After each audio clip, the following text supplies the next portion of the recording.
the 72 Summer Deep Dive podcasts I'm recording over the course of the summer, Walsall are probably the ones that I'm most curious about because there's perhaps the biggest difference, if you like, between how I perceive where the club is at and the direction the club is going in, and where a significant proportion of the fan base feel. And I'm always very wary in that situation of having an independent perspective because, you can sort of come across as though you're not in touch with what the fans think and all that kind of thing.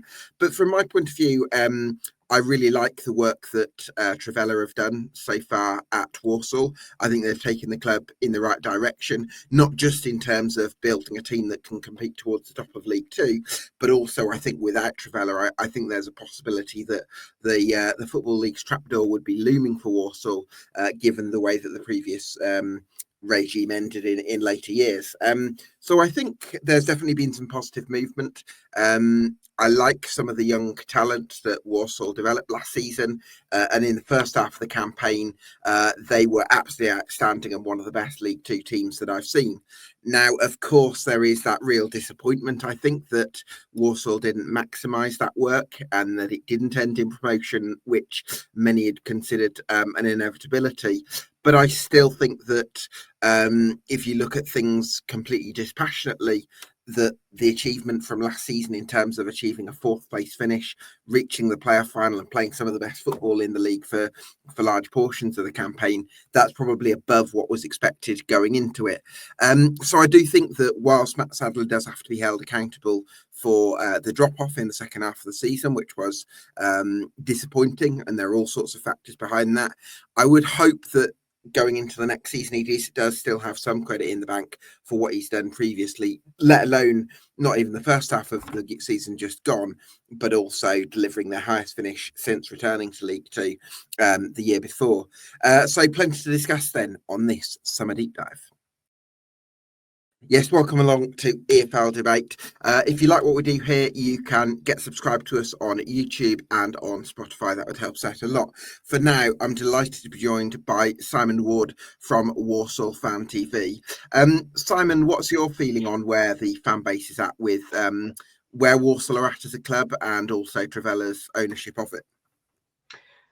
A lot of Walsall fans, I don't think, will forgive Matt Sadler for the capitulation in the second half of the season. As much as Walsall have made great strides under Matt Sadler, it is the second season running where we've sort of dropped off at the end of the season. The previous season wasn't as bad. We were sort of competing on the edge of the playoffs and then fell away. But to be leading the division for 3 months and then to fall away like we did. We can talk about different players getting injured and the Nathan Lowe getting recalled, but really Matt Sadler's got very little to really defend himself against, and no one would have been surprised if he'd have been sacked. But as you say, ignoring the context of the way it happened, to get Walsall to finish fourth is good progress. Yeah, I think that's where I would say, I think in terms of the fan experience, I think finishing fourth and missing out on promotion in those circumstances is way worse than finishing 17th and having nothing to play for at the end of the season, because it built up the expectations so much and there was so much hope of what was going to be achieved, and then there's a crushing disappointment that it wasn't achieved. But I think there's a danger perhaps of conflating the fan experience with objective managerial performance, because not ninth even before the season would have been considered an acceptable campaign of gradual progress. And Walsall did a lot better than ninth in the season. So I'm kind of, I do understand that the context of missing out, of how you missed out on promotion, has to be factored in to the appraisal of Matt Sadler's work. But I would hate for the first half of the season to be completely forgotten, because it did happen as well.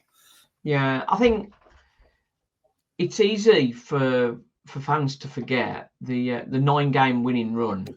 We got out of jail 2 or 3 times in that. Yes, you started top of the show saying how superb Walsall were. We were good, but there was times when we sort of got away with it, and in the second half of the season there was some poor performances, but equally there were some good performances. We just didn't get out of jail at all, and it sort of I did joke on the channel that it felt like the refs had got together and decided that they needed to balance up the league a little bit because Walsall was so clear. And we had some strange decisions, but I'm sure that wasn't the case. It's just our way of seeing the randomness of the decisions in EFL.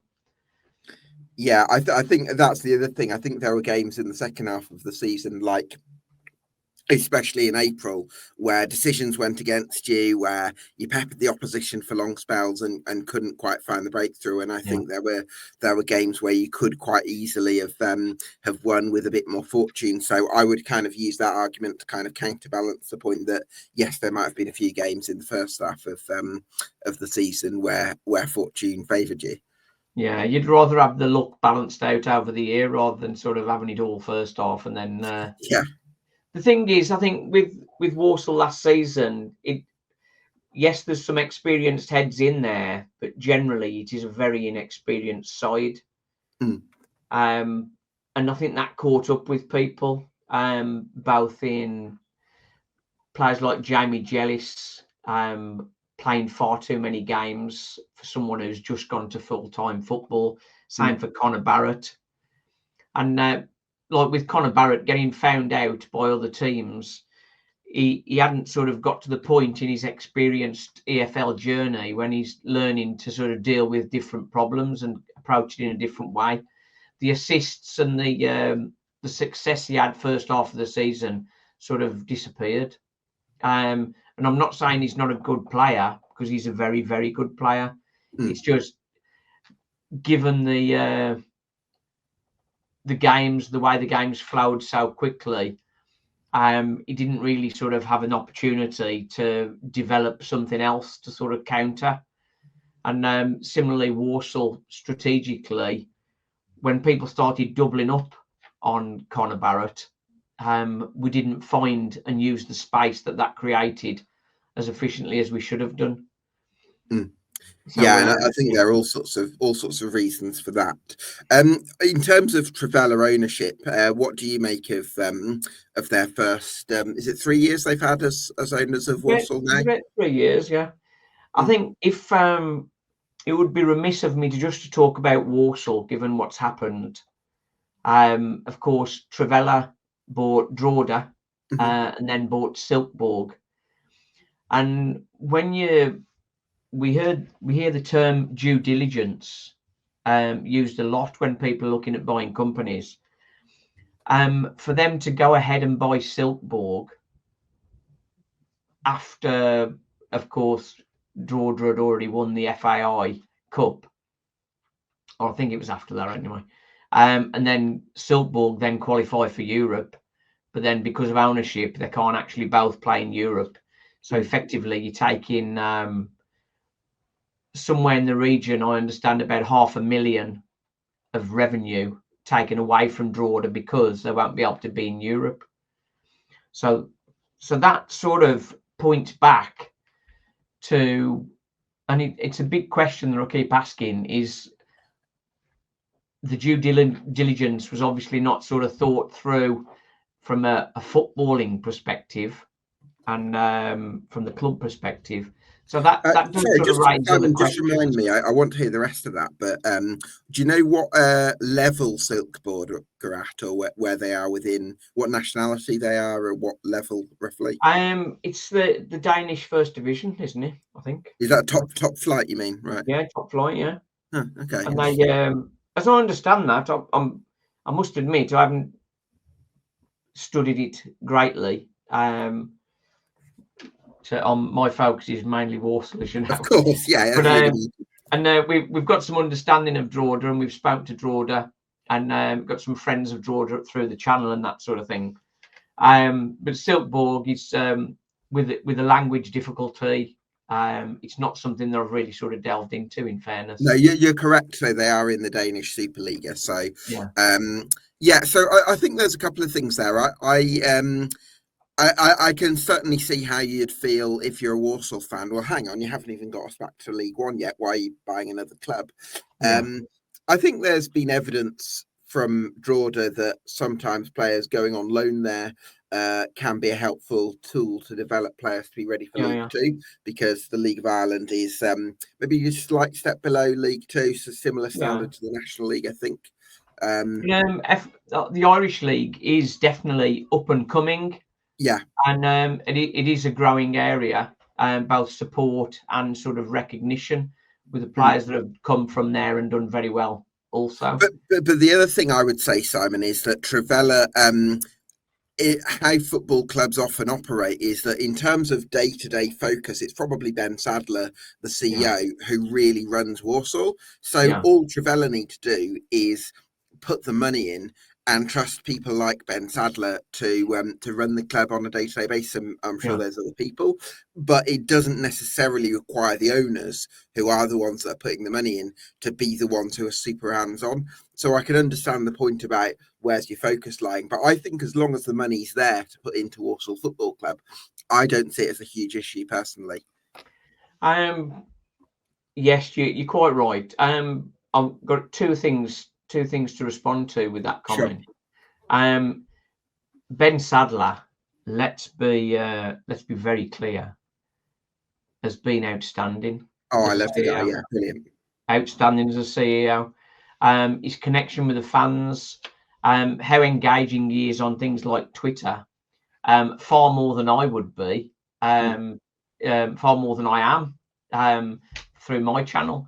And some of the questions he gets asked and how he politely responds to them is a great credit to somebody in what is a very senior position. So I think, and just to add to that, Simon, I've heard really positive things from people at clubs that he's worked with before at Harrogate Town and Morecambe. I think I speak to a Harrogate Town fan who said that he sort of spoke to he like when he might have gone up to Harrogate with Walsall, sort of spoke to that fan and asked them about a certain situation that was gone in there.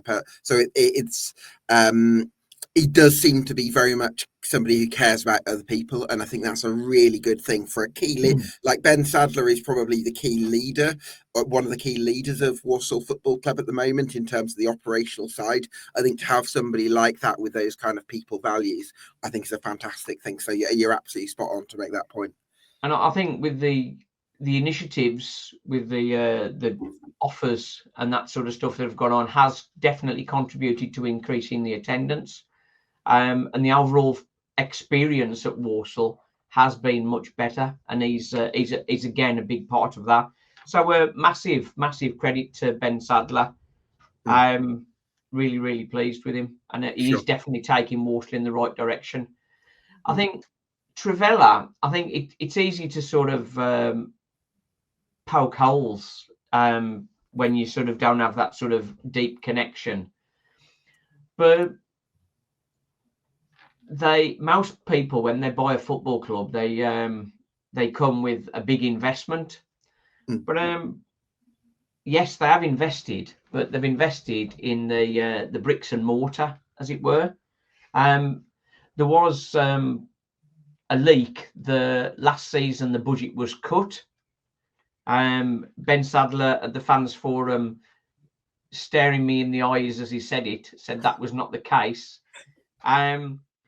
But you've got to ask yourself the question, when Walsall were in such a strong position in January, the Walsall were almost in League One. Yeah. So how much funds were made available at that point to not only get us over the line, but to plan for League One? I think that's a great point, Simon, because if I'm not mistaken, it's not like Nathan Lowe was recalled at the end of the window. It was sort of mid-January, I think, if I'm right in saying. We had time. Yeah. In 2 weeks. So I think the handling of that was questionable.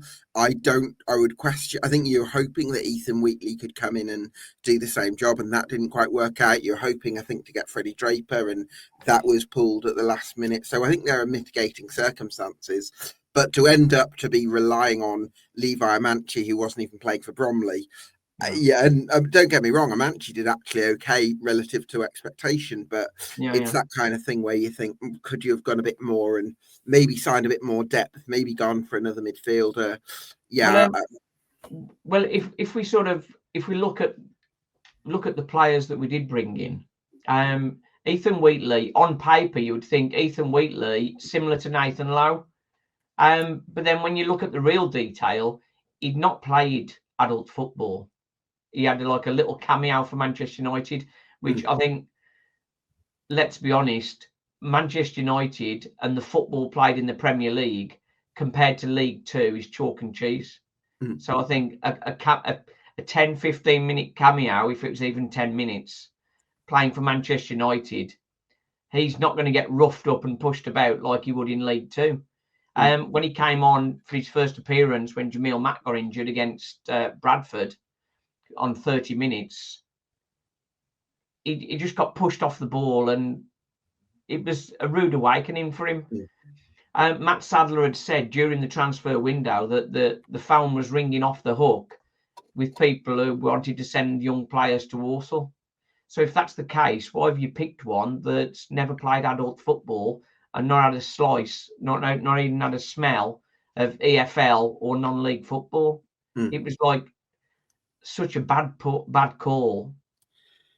Even though, I'm not entirely sure if Nathan Lowe had actually had a. Nathan Lowe had played in Championship previously. He'd not. Okay, right. He had a few substitute appearances or something like that. Yeah, he'd had appearances at that level. Okay. So don't get me wrong, Ethan Wheatley, I think, has got great potential, and I think he'll make a great player.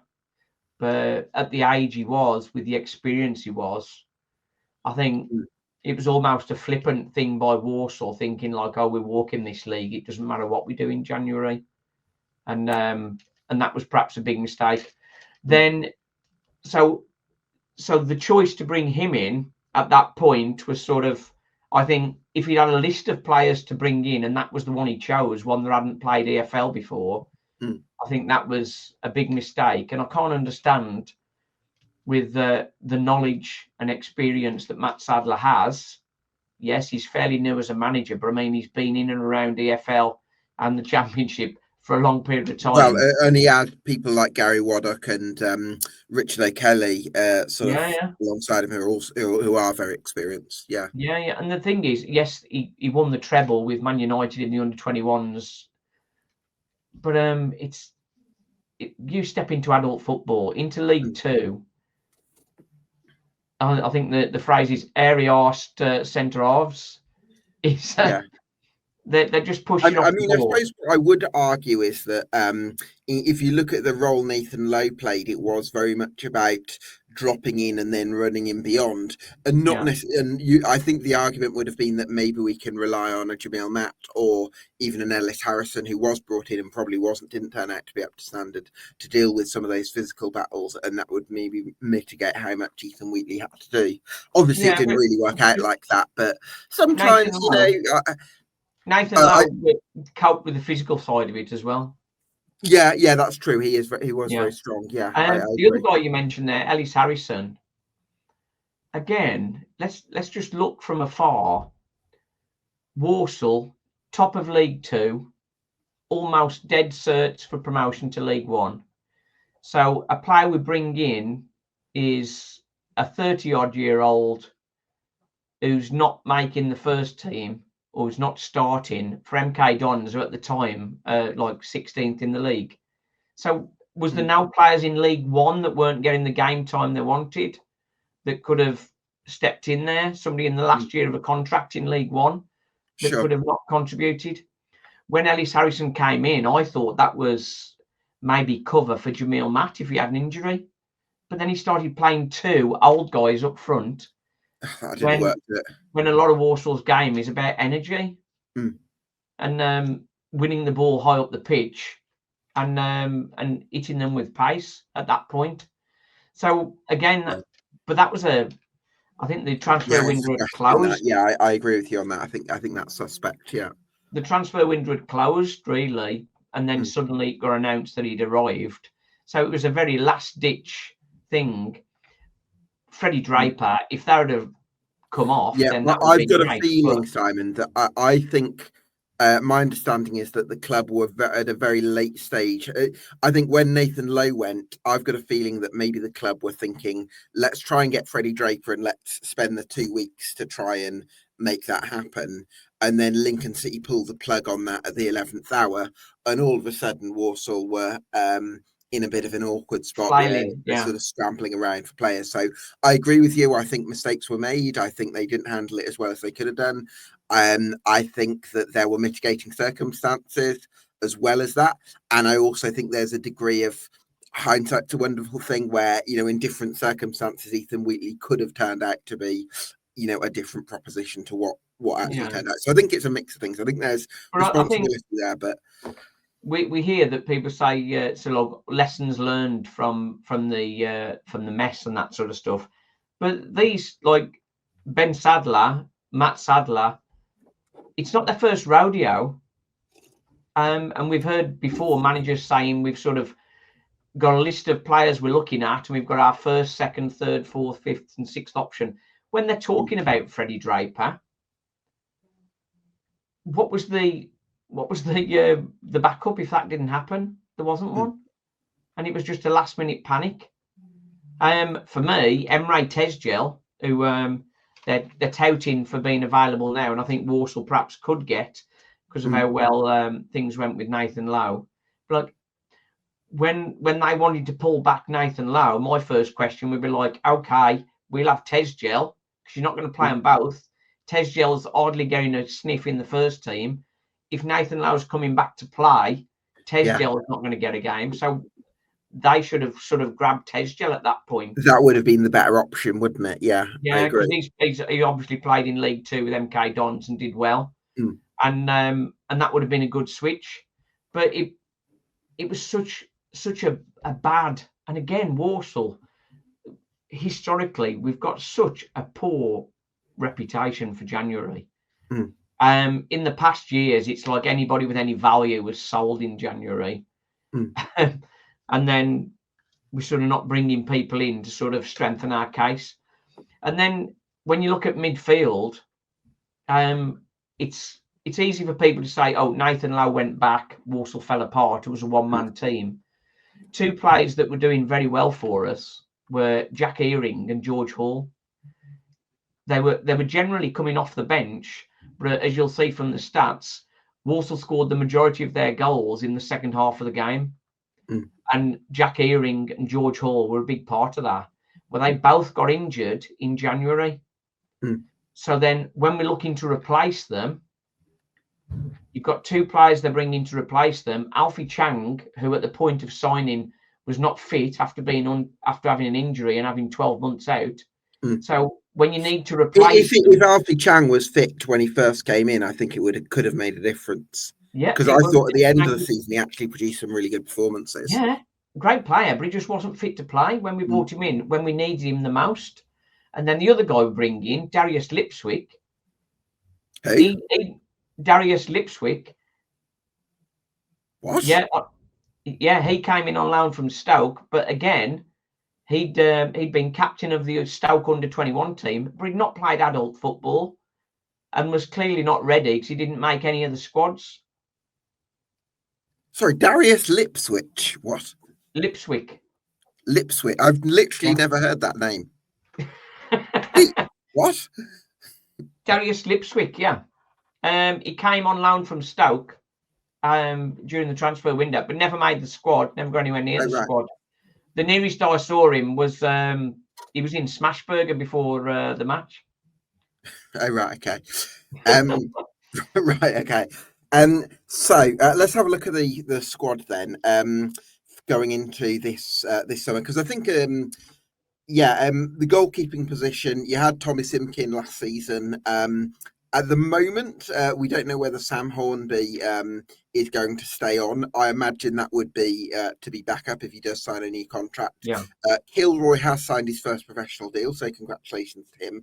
yeah, But I'd Kilroy. imagine that if Kilroy, yeah. he'd probably be one who could go out on loan to the National League North or someone in the step I would 3 think maybe. so, yeah. So I think you're definitely going to need a goalkeeper this summer. Yeah, definitely, absolutely need at least one. Yeah, at least one keeper. I wouldn't be surprised if that is another young keeper from a sort of Premier or Championship club. So I wouldn't be surprised if we didn't go down that road again. But in some ways, it would be nice to get a more experienced keeper to compete with Sam Hornby. Now, Sam Hornby, as you say, is he happy to be a number 2 for another 12 months? I don't think I'd pick him as a number 1 for Walsall. Whether that's unfair or not, I don't know, because we haven't seen too much of him. But he made some good penalty saves. but yeah, we definitely needed a keeper that's capable of helping us be up the top of the division. And also somebody who can facilitate the style in terms of playing out from the back with good distribution. So right centre half, David Cagbue. I think David Cagbue had a good season overall last year. I expect him to continue his development. Do you share that confidence? Yeah, David Cagbue, I liked him. I think some people sort of have some criticism of him, and I think in some of the playoff games he was a bit nervous. But I mean, I think he's a great addition to Walsall, and I think he'll solidify his place next season. I'd expect him to play most games there. Also at the back, we've got Rico Brown. Didn't feature much. He's one that's perhaps might come in. Harrison Burke is the new signing, who I think will be a really good addition as well. I think I've heard Harrison Burke is very dominant in the air and could be the Harry Williams replacement from non-league experts I've spoken to. Yeah, I think he got 12 goals last season. Nice. So replacing the goals for Tyler Allen. Because I think Tyler Allen, I would be amazed if he was still at Walsall. I think Walsall have put out and made it clear that he's available for sale, I think. Taylor Allen's available for sale. Right, okay. How much do you think you'd get for him? My Google check on it was saying around 200,000. So anything over 200,000, I think, could be in that kind of realm. So I wonder why he's been transfer listed though after the season he's just had. I think Walsall probably financially cashing in on a player is where it would be. He's not been transfer listed as such. Right. It's speculation. It's speculation that Walsall may cash in. The understanding is Preston and Wickham are sort of looking at him. But a left-sided centre half with his goal creation. And do you think Evan Weir could step up, Si? Yeah, Evan Weir didn't play anywhere near enough games last season. He was excellent whenever he played. I think the creation from Tyler Allen, that if he was to go, which I say I would expect that to happen really, as much as I don't want it to happen, I think that will happen. The left wing back role is where we need to create far more. Liam Gordon's gone to Port Vale. I was on BBC Sport for Stoke, and they were talking about Liam Gordon. I like Liam Gordon, but he really didn't create enough. Yeah, I think he was quite lucky in the sense, lucky, I mean, it might be the way the team was designed, but I think the fact that he was on the same side as Taylor Allen, who overlapped quite nicely, and even Charlie Lakin, who overloaded the flank, and in the first half of the season, Nathan Lowe, who also had some good movement in that area of the pitch. It meant it didn't matter as much because you had that movement from those 2 or 3 players. It meant that Liam Gordon was freed up to cut inside and link up that way because he was a bit hesitant to take on his man in the same way that Conor Barrett can do without hesitation. But I think if you put Liam Gordon ahead of a wide centre half in the mould of a David Cagbue and didn't have that same sort of support, I think he would really struggle. So yeah, it's very situational, I think, with Liam Gordon, but I think he's replaceable. Yeah, with Liam Gordon, I think you don't know whether the manager has told him this or whether it's just his relaxed confidence. But the amount of times we saw it, Taylor Allen would be sort of like 7 or 8 yards from the halfway line on the left-hand side with the ball. And Liam Gordon, you would expect the wing-back to be level with their full-back and looking for a ball over the top to use his pace. And he never did that. No. He always stuck on the halfway line until he gave him the ball. And he just never looked to go past him. And for a guy with rapid pace like Liam Gordon, it just didn't happen. When Liam Gordon got on the ball, he was very good with the ball at his feet, cut inside and gone down the wing and did very well. But I think that's where we need to improve, I think, to really get into those positions. A lot of the times on the left, Liam Gordon was in great positions and just didn't deliver the ball to the key point. Do you know what, as well, though, Si? I think you would have avoided that drop off in the second half of that season if you had a wing back in a similar mould to Connor Barrett. Because you know what I love about Connor Barrett is that he has the ability to kind of have a kind of hybrid run where for parts of it he'll glide with the ball as if the ball's glued to his feet. But then when he gets into the final third, he loves to knock the ball ahead of him and he can run onto it and get across it. Get across. But like you mentioned, like you mentioned, Si, opponents cottoned on to how good he is. I think if you have a wing back on the other side who can do the same thing, it's much harder for opponents to nullify them both. So again, I think if you can pair Connor Barrett with another wing back on the other side of a similar profile, I think you'll be much harder to stop. We mentioned Evan Weir. I think I'm not sure how many appearances Evan Weir made last season. It wasn't many because Liam Gordon pretty much played every game. Evan Weir had more assists than Liam Gordon, and then he played about 4 games. And then the one that stands out to me, it was a substitute appearance, which led to the 3rd goal against Chesterfield. Uncle Albert.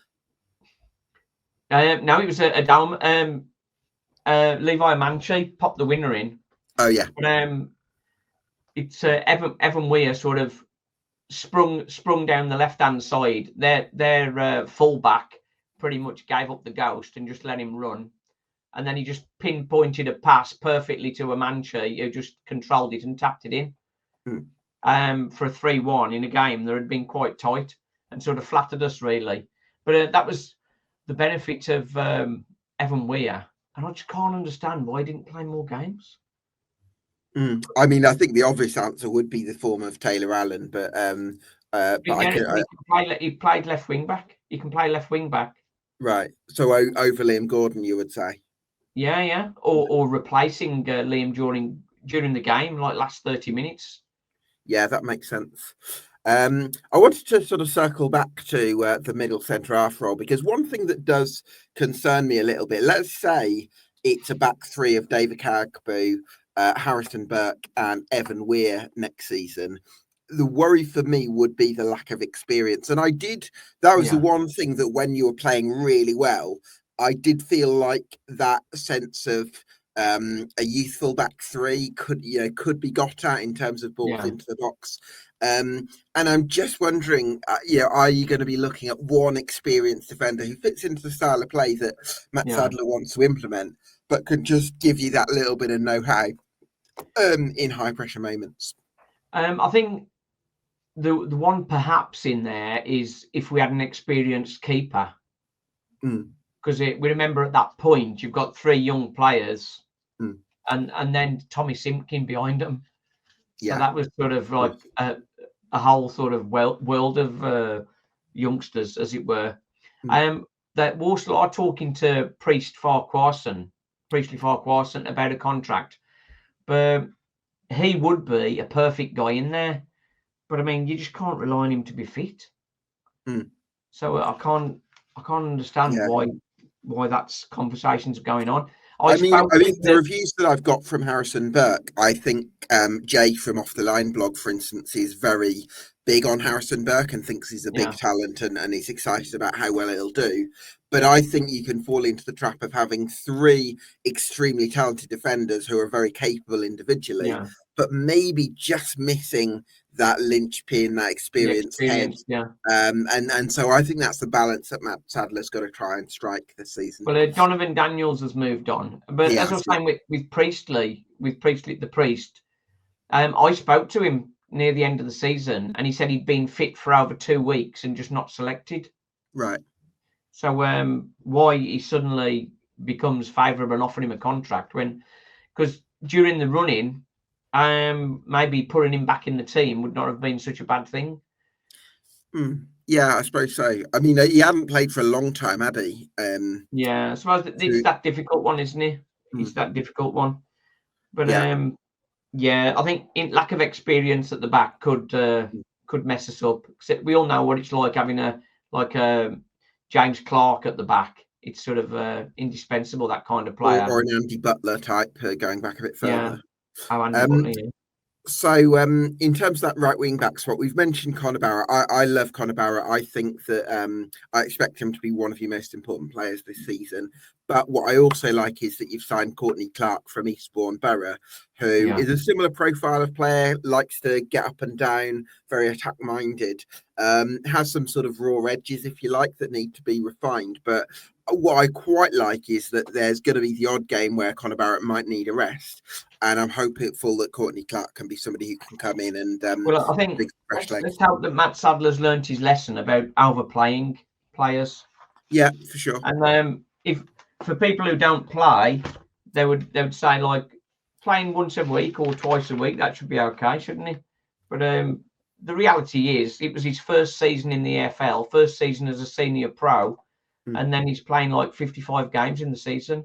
And let's remember, the only break he had was when he got suspended.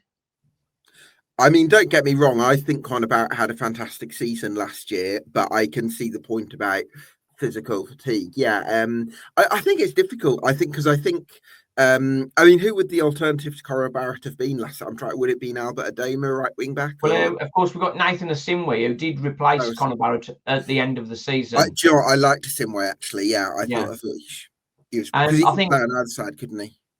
Yeah, Conor Barrett would have got through the season much more comfortably if he'd have had more breaks. But I think at the end of the season, he was sort of a bit shot, really. And Asimwe did very good.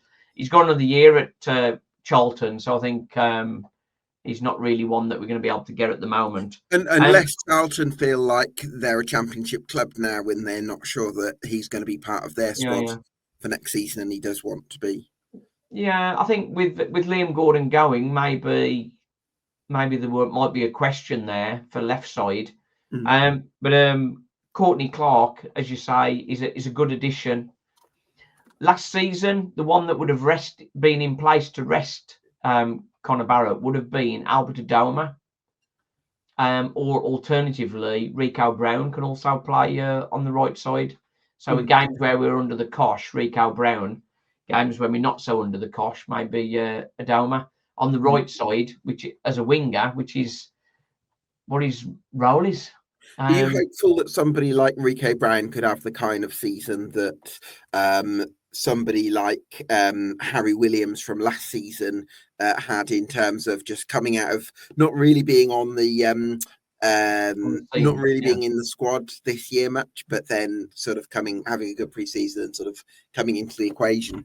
Yeah, we've only seen a little bit of him, and he's looked okay. He's looked okay when we've seen him. I think I don't know enough detail about him, whether that's possible. But I mean, yes, I think it was a smart acquisition to get him. And this forthcoming season is when he needs to be playing in the team to show that it was an experiment that worked. I think. Yeah, there's also Ahui. I think it's Elijah. Eli Ahui, who's on loan at Drogheda at the moment, but I think he's another option for that sort of right. I think he's another right wing back, isn't he? I think. Oh, he's a right wing back, right? Okay. I think so.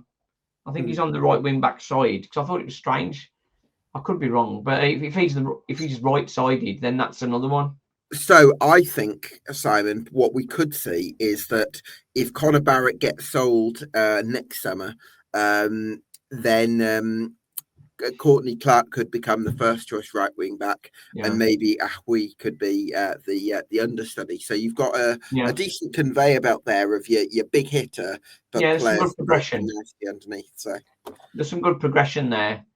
I think maybe Evan Weir on the other side is that guy that's sort of coming in for that development there. So maybe it's his turn to step into left wing back, which I think he'd be good at. Central midfield then, starting with Ryan Stirk. He's not signed a new deal for next season yet. There has been links with a move away. Where do you think Ryan Stirk's future is going to lie? Because other teams in the division are paying a lot more money. I wouldn't be surprised if he gets pulled away. For example, Chesterfield have got a much bigger budget than Walsall, significantly bigger budget. So if he's on sort of say £1,200-1,500 a week at Walsall, they're going to probably offer him nearly double that. So being realistic, you'd understand it if he took that.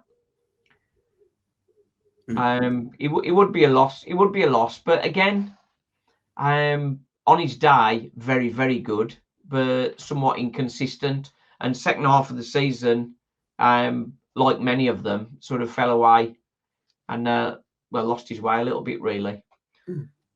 So yeah, well, hopefully he can start, because I do think that he can certainly with a full season under his belt can be a top end League Two midfielder and beyond. Because you look at the work ethic that he has in terms of covering all the ground. You look at his ability on the ball as well, which isn't like life changing or anything, but he is a steady technical operator.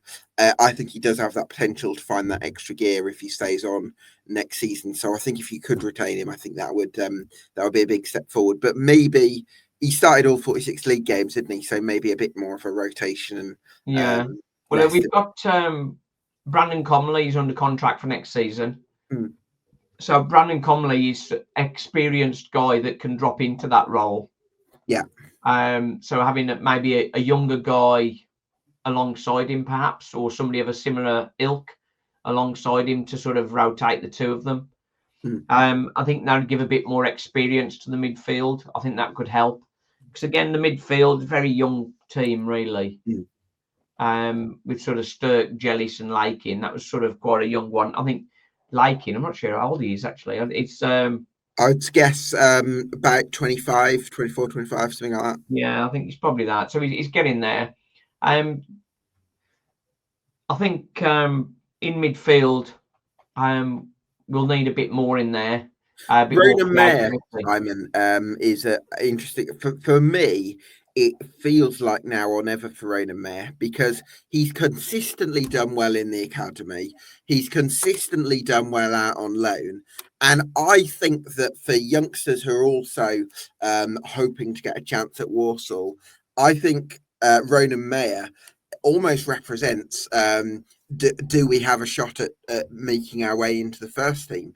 Because I think if Ronan Mayer can do this well and shine so much out on loan, and he's still not being considered as part of the sort of the equation, then I think it raises question marks about in terms of motivation for other players from the. I'm glad you've mentioned Ronan Mayer, or Ram as they refer to him.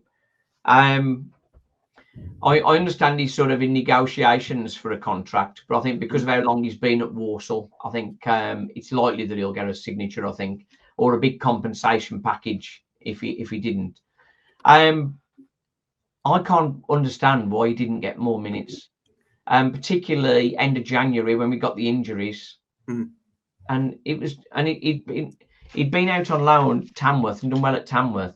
He came back, I think it was after the Barrow game, he came back, and then he never made the squad. And like, for someone a young player in a young squad, I think is the only explanation of why he wouldn't be playing him. But Ronan Mayer offers so much more tight control on the ball, the ability to go past players, very incisive in forward areas, as well as being good defensively. So I can't understand why he didn't get more minutes. And he could easily, I think, slot in maybe ahead of Charlie Lakin, perhaps, and be a mainstay of Walsall's midfield next season, or as a minimum, like 30 minutes a game. I guess to play devil's advocate from maybe Matt Sadler's point of view, is there a possibility that they see Ronan Mayer as a 10 that you'd have to kind of build the team around, and for the way Walsall play, it's like 1-6 and 2 pressing 8 if we're going with the 3-5-2 template that they use for the bulk of the campaign. Well, yeah, he's played a few different roles, sort of like wing back effectively, as well as playing more centrally and as a 10. So there's flexibility in there. I think for me, you've got to make use of your talented creative players, and he's a talented creative player. People that haven't seen him play say he's small and he's lightweight, but people that actually watch him, he's not lightweight. Yeah. He's got a lot of strength, and like the name suggests, I guess, a bit of a ram. He's sort of he can sort of definitely handle the physical side of things. I bet you're feeling a bit sheepish after that pun, Simon. Okay, let's move on from that. What was that? I saw just sort of tumbleweed go over there. Yeah, Jamie Jellish, should we talk a bit about him? Because he's got bags of energy. He's made a good step up from National League. Jamie Jellish, I think going into next season, I'd expect to see more from him. And I think similar to Ram, I think he's got lots of ability to burst forward, very combative, which is what we've built our midfield on. So yeah, I think in there again, it's that sort of, it's a very young, energetic midfield, and there are times when you need a wiser head. So I think what Walsall at the moment, with Courtney Clark coming in and Harrison Burke coming in, that's two really good young additions.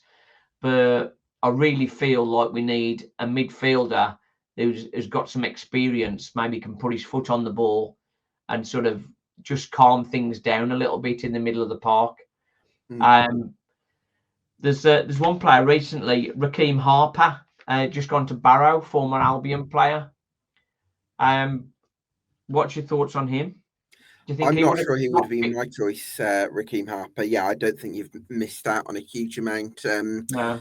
I think he showed a little bit of promise in his early days at West Brom, but he's not really translated that in senior football in the last few years. So a few discipline issues, and he's not a few discipline issues, I think, and he's not sort of pushed on as you say. Yeah, exactly.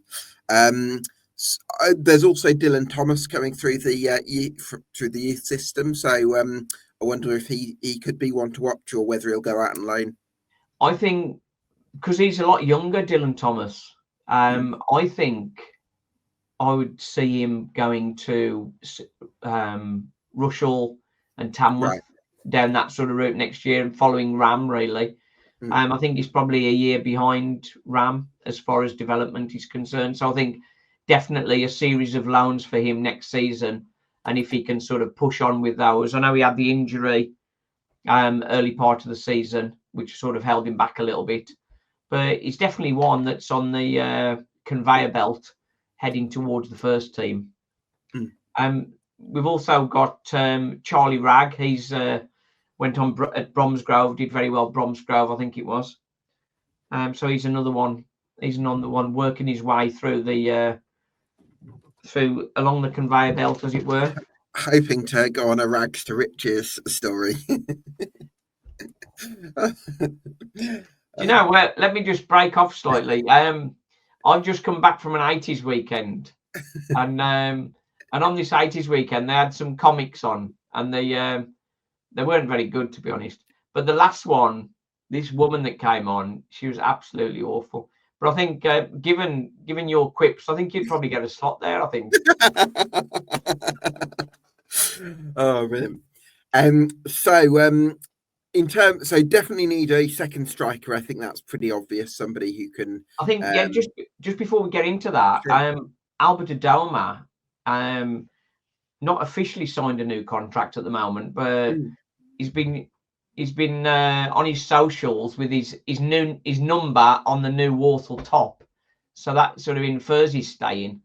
But with us having two right wing backs now, I'm not sure where he fits. Could we fit him in midfield? Yeah, I mean, I had him down as an option at left wing back if he signs on. But yeah, whether he could play as a... Do you know what? I don't know if Albert Adoma, if you're going to play this 3-5-2 that Matt Sadler liked for much of last season, I don't know if Albert Adoma fits into the best 11, but No. I would love him as an option from the bench because I still think he has a ton of pace about him. I still think he has a bit of higher level quality. So I think he'll be a really useful bench option as an impact sub, but I wouldn't necessarily see him starting regularly. For early in the season, he was absolutely brilliant off the bench, seeing us over the line, calming us down, and that's his role, I think. That's his role, and then obviously he did good in the playoffs as well, coming off the bench. Yeah, absolutely. Yeah. I want to ask you about Jamil Match then, Simon, because he's another player who I wonder if you relied on him too much in the second half of last season because none of the strikers that you brought in really moved the needle for you. So you had to rely on Jamil Match to start. I'm pretty sure he started almost every game. Yeah. So do you think that's something that's going to change? Well, he had the injury against Bradford, and that coincided to us starting a losing sequence. He was very important to us last season, Jamil Matt, and in some ways too important for somebody of his age. And then when you talk about the qualities, as far as goal scoring is concerned, I think he got 12 for the season, but only 2 of those after Nathan Lowe had gone. Yeah. So as the season went on, we were relying more and more on Jamil Matt, and he wasn't delivering. I think he's done a marvellous job for Walsall, but I think we're at the point now where I think it's time to move on, I think, from Jamil Matt. I still think he can play a useful part in the squad, certainly as an option from the bench, but whether you'd want to go into the season with him being your number one centre forward and hang your hat on him in the same way, I would say probably no. I think there's a rumour that Hensford are looking to take him. What? Hedensford Town? Yeah. Jamil Matt? Yeah, apparently. Okay. That's one rumour. And for a wage rise as well, somewhere like Cheltenham, where he's worked with Michael Flynn before. I wouldn't have thought he'd drop it. I mean, Hednesford Town, they're like step 2, step 3, something like that. I don't know what level they're at now, but okay. I think it was Hensford, or was it? Is it a geographical thing where he'd want to be? Yeah, well, that's close. That's close to home. Yeah, right. But okay. I think Jamil Matt, I think defensively he was a massive asset last season. And obviously up front holding the ball up. But I think he's sort of just got to that point where I think he's not offering as much. And I think we did incredibly well to get so many games out of him this season. And another year on, I think to expect 40 games from him next season is a risk, really. And I think you could tell that the intensity that he was able to provide. This is why I think if you use him as an option from the bench and you start him 5 to 10 games, I think in those 5 to 10 games he'll be fresh and he might be able to press from the front or at least do that well for 60, 70 minutes. But I think if you're relying on him, again, it's that over-reliance issue. So yeah, I think a centre forward is an absolute must in this window. Yeah, I think. You know what? I actually look at it. Can have a look at the squad now. You're going to need to sign a goalkeeper. I think you've got good centre halves, even if you need another experienced one. Probably a bit more midfield depth. Probably another wing back. I think, but generally, I think the rest of the 11 is actually not far off. I think Yeah. it is certainly in terms of the best 11. I think it's those attacking options where the right addition, it's going to make it. That's where the money is. I think what you're saying with Jamil Matt perhaps off the bench, but then you need to look from Walsall's point of view. The budget. How much of your budget do you want to put on a player? It's like more senior players and senior strikers are going to demand a higher wage. So how much you want to spend on Jamil Matt as a player you want to have off the bench for 5 to 10 games? Sure. That's where I think if you've got the budget of MK Dons or Chelsea or Chesterfield, for example, then yes, you can afford to have a player like that on the bench. But I think for Walsall, with Walsall's budget, I don't think you can afford to have a player of that ilk just warming the bench. Yeah, that makes sense. But then, yeah, I think it depends what the option is or who takes him, or all that kind of thing comes into it. I think if it comes down to it and there aren't people who will take on Jamil Matt's wages, then I don't think there's anything wrong with having him as part of the squad. But again, it may come down to budget. Yeah, one player we've not mentioned yet is Douglas James Taylor. Yeah, he's on loan at Drogheda at the moment, isn't he? He's on loan at Drogheda. I think he's still in contract discussions. But again, we sort of come back to what we mentioned on January. When we're struggling to get players in, hence why we had to grab Ellis Harrison at the last minute. At that point, Douglas James Taylor had scored 15 goals in 15 games at Drogheda. Why didn't we bring him back? Well, it depends whether there's a recall clause in the agreement. Well, there's always a recall clause. That's what we're told. Oh, right. That's why Nathan Lowe was supposed to be at Walsall for the full season, and he had an agreement with the chairman that he wouldn't be moved and he would stay for the whole season. My understanding is it varies depending on the loan. So sometimes there's a recall clause available and sometimes there isn't. So I'm not entirely sure. With Trivela owning both clubs and Walsall needing him to make sure of promotion, I would think that would be a very easy call, wouldn't it? Yeah, if the recall clause was available, then yes, I agree with you. I think that would have been the right thing to do for sure. Recall him. But again, you got Trivela and the organisation around that. Surely, effectively with an internal transfer, you would have included a recall clause in that. It's in your own interest for both parties, isn't it?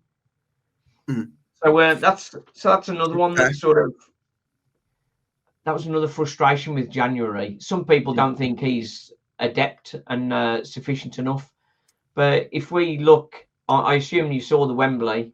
But can I just make one other point about Doug Taylor, though, Simon? Yeah. I would say that at the time that he was loaned out, I don't think Walsall fans would have thought, we must make sure that there's a recall clause in this because he could be the one that saves our top 3 bid. I don't think Walsall fans would have been saying that at the time because his first couple of years at Walsall were actually quite underwhelming and he didn't really deliver. And it's partly thanks to Drogheda that he's actually built up that form and built up that confidence that means he could yet become an asset for Walsall in a way that he probably wouldn't have been without that loan spell. So I can see both sides. Yeah, I think he's definitely got more development. I think some Walsall fans perhaps treat him a little harshly, but what they said he needed to do was to bulk up a little bit, and he's done that.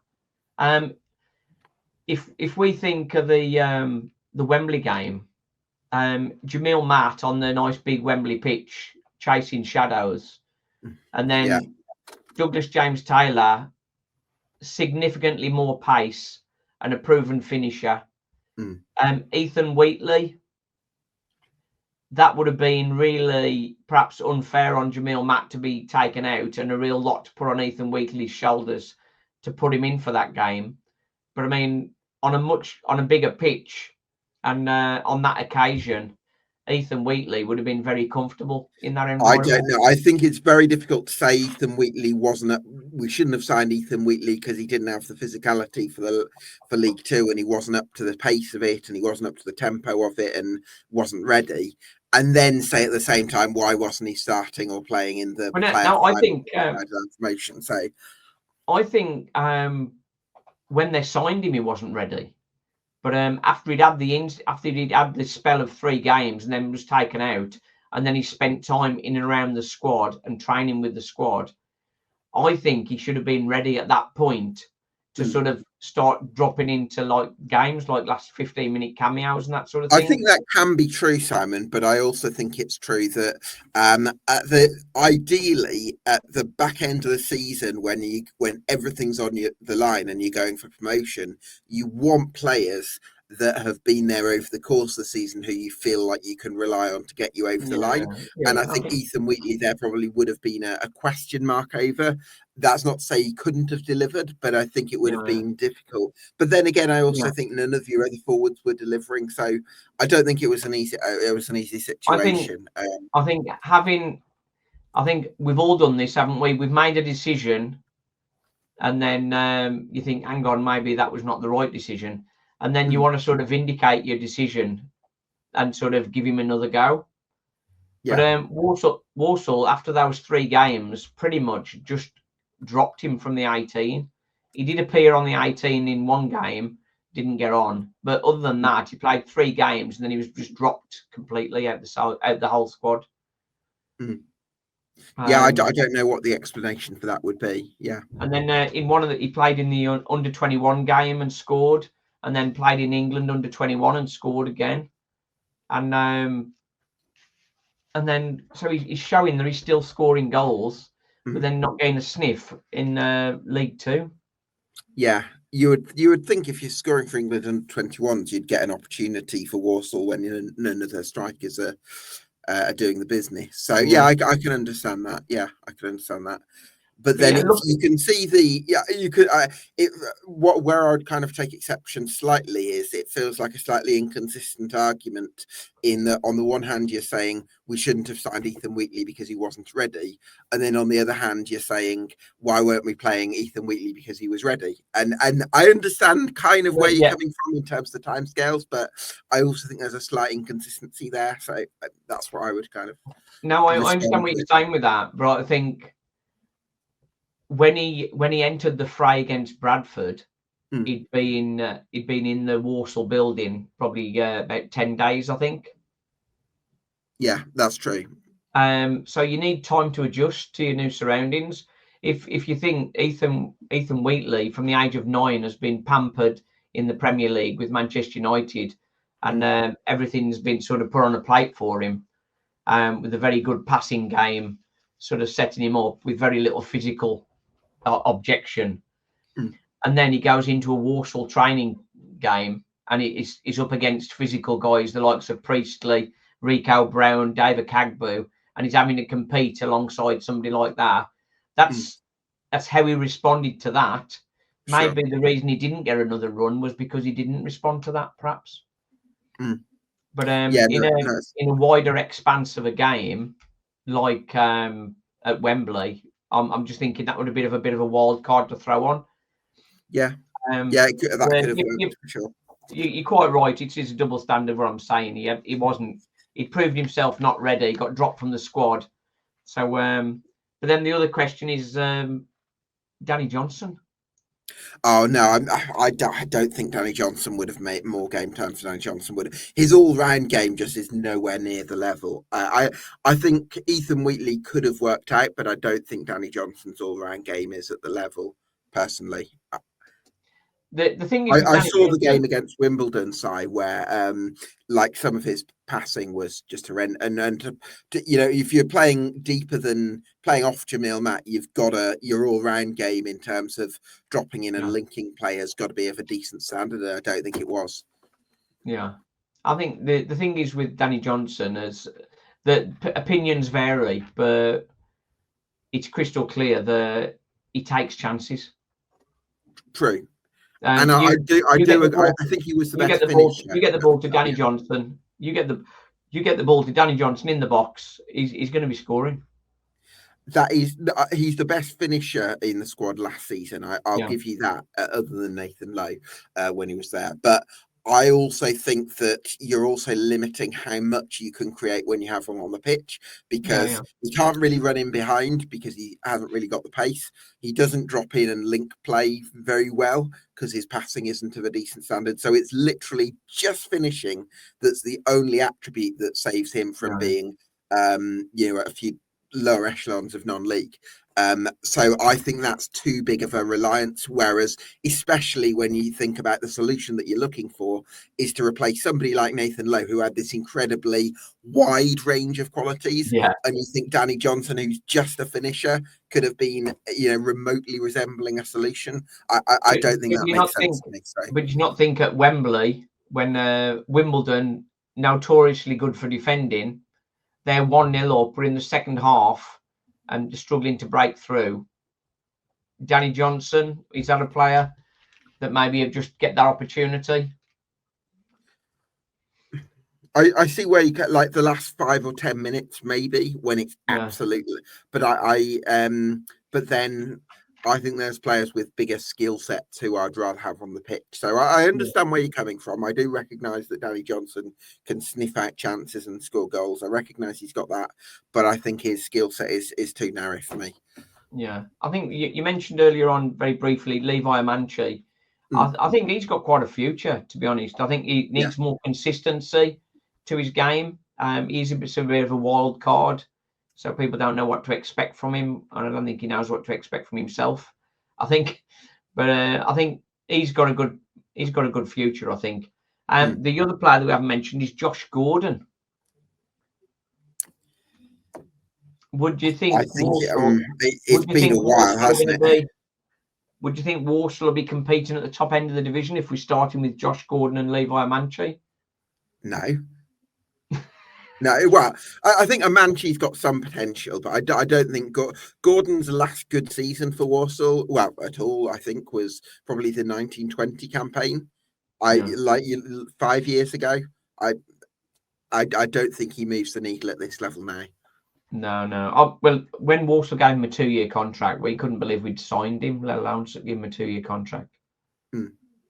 I think I would. I'm not sure he'd be part of my plans. I'm surprised you did re-sign it. Listen, with these players, hopefully they prove me wrong. That's kind of up to them to defy their doubters, and I'd love to see them do that. But I don't think Josh Gordon should be in the Walsall squad next season. Yeah. So I think in summary, I think an experienced keeper or an experienced centre half. So one or the two there. Yeah, for sure. An experienced midfielder. Unless Brandon Comley can be that one. Potentially Brandon Comley. And then up front, I think we need two. We need two strikers. Yeah, 2 or 3 forwards, I think. Yeah, but that's where the money is. So you've got to save money elsewhere. Probably another left wing back.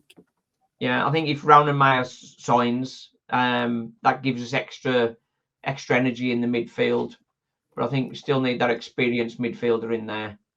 But maybe Comley, maybe get another guy in there. Jack Payne, we'll have him. I don't know. Get him nice and cheap. Yeah. So expectations for next season then, Simon. A top 7 finish. Do you think that's where the bar is now? Well, you asked me this last season, and at the time, our forward line was Jamil Matt and Josh Gordon. And I said, if we don't sign anybody else, we're going to be 18th. So it's hard to pick where I think Walsall are likely to finish based on the fact that we don't know who's going to be playing up front yet. If we're playing with Josh Gordon and Levi Amanchi as our first choice front two, then I think we are not going to. It won't be. I think there's plenty of time for the window. I think there'll be. Yeah, we definitely be bringing strikers in because obviously Danny Johnson's gone. Jamil Matt's expected maybe to move on. So I think two strikers that are capable of regular first team starts. Emre Tezgel as well. Yeah, wouldn't mind him. There's one player I'd like. I've sort of mentioned him on the channel. Is Emil Aqua from Barrow. Oh yeah, he's a big, strong centre forward with a great work ethic. Yeah, I like it. I think he'd be a lovely Jamil Matt replacement. Actually, I'd be very big on that one. The two that they've let go, Dom Telford and Jed Garner, but I think Dom Telford, he sort of had his really good season and then seems to have dropped off it a bit. No, I wouldn't be looking at Telford. I think he's too much of a. I think he's a bit more like a Danny Johnson. I think he's too much of a poacher. I wasn't suggesting we get him. I was just getting your thoughts on him. Okay, all right. And Jed Garner again, he's not the strong. He's not the strong target man that we need to repeat. If we're replacing Jamil Matt, we need someone with a similar physical prowess. Harry Smith, perhaps. Harry Smith, well, he's under contract at Swindon, so I don't think you'd get him. So I think the club's got to think a little bit creatively. Look at either. I like that the club's looking at up and coming players from non-league, because I think with the success of Connor Barrett and Jamie Gillis, I think you've got a really good model for developing players. Ollie there. Pierce is one that we put a bid in for. Say again. Ollie Pierce, is it? Oh, is that York? Yes, I think so. Yeah, because they just failed in the end, York, didn't they? Yeah, I just missed that. I can't believe they missed out, to be honest. But I think York have got a lot of money behind them. So whether it'd be easy to poach, to pay a transfer fee, or whether he's out of contract, I'm not entirely sure. Yeah. So as you know, Simon, I'm doing my 1 to 24 predictions in late July, and one of my processes for this is basically rating each club out of 10 on 14 different categories that I think are going to determine their fate. So what I'd like you to do is I'll throw a category at you, and you give me a number between 1 and 10. How does that sound? Okay, that's good. 10 being the best, I guess. Yes, that's the one. So number 1, ownership. 6. 6 for the Trivela ownership group. I'd go higher myself, but I understand where you're coming from. Structure, infrastructure. 8. 8 for infrastructure. Playing budget. 6. 6 for playing budget. That's probably high, actually. Probably should be less. Go 5 for playing budget. Yeah, 5. I think maybe 4. Yeah. Okay, we'll go 5. I think. I don't think it'd be below mid-table. Management. 6. 6 for management. Goalkeeping department. It's hard actually to say at the moment, isn't it? And because we don't know if Sam Hornby's going to return, we don't know who the number 1 goalkeeper is going to be. So, sure. Do you know what I'll say? Not applicable for now. Let's go to the defence. Defence, as it stands, I think 8. 8 for the defence right now. Nice. Midfield. 8. 8 for the midfield again. Lovely stuff. Attack. It depends who we're going to buy, really. Again, it's one of those. I think probably. Let's 7. Go on contracted available players right now. On additions. Contracted, so we're not including Jamil Matt and Adoma and the likes. I think probably a 6 then. 6 for the attack. Squad depth, and let's assume another 6 players come in between now and the end of the window. I think probably 7. 7 for squad depth. Squad stability. What do you mean by that? So squad stability, a group that's been together for a long time and has a synergy. Understand? I think probably 7 again. Yeah. 7 for squad stability. Next one is growth potential. What, for the club as a whole? Growth potential in the squad. So players you think are going to be a lot better this season than they were last year. So are these? I mean, you've got quite a young squad, so I'd say it'd be quite high. Yeah, I think probably 8. 8, yeah, for that. 8 for growth potential. Lovely. Team spirit. I think at the moment that's going to be a tough one. If you asked me in January, I said 10, but now I'd say it dropped down to probably 4 or 5. So I think on the balance, I think it's probably around a 7 or an 8. 7 or 8. Okay, should we go for a 7 for now? Yeah.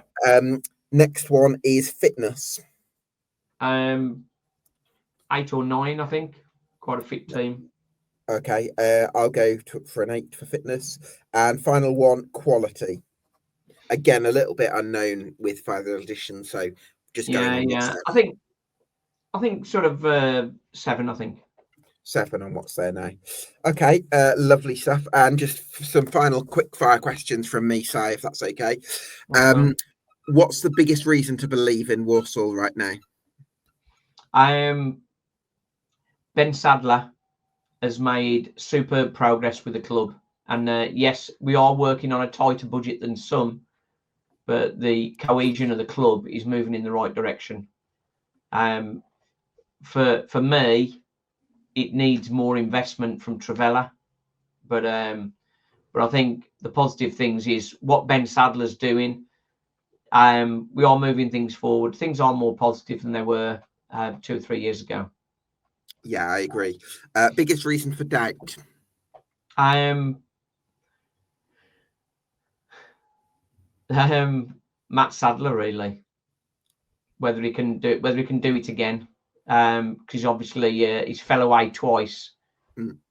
He's learning, but there's concern there. If Walsall have a poor start to the season, it's going to be an untenable position, I think. Yeah, I can understand that perspective. I also think that the club's got to think about it as not recreating what was done in the first half of last season, but actually moving on and creating a new team. I think that's got to be the mentality of the club and the whole fan base, because you can always look back, but I think Walsall have now got to look forward. Yeah. I think there's a lot of Walsall fans sort of still harping on about sort of what's gone on last season. It is so difficult to sort of just dust yourself off and go again, given the way the second half of the season went.